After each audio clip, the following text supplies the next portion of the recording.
Sebuah kenderaan utiliti sukan SUV merempuh masuk ke dalam restoran makanan segera KFC dalam kejadian yang dipercayai berlaku di persimpangan lampu isyarat di Setiawan Perak malam semalam.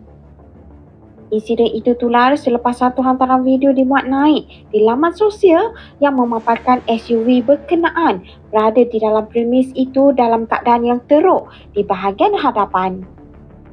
Menurut video berkenaan, kenderaan itu dikatakan melanggar lampu isyarat sebelum hilang kawalan lalu merempuh restoran terbabit.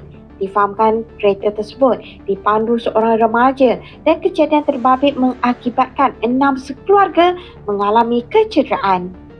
Bagaimanapun setakat ini, keadaan pemandu serta jumlah mangsa yang terlibat masih belum dapat dipastikan.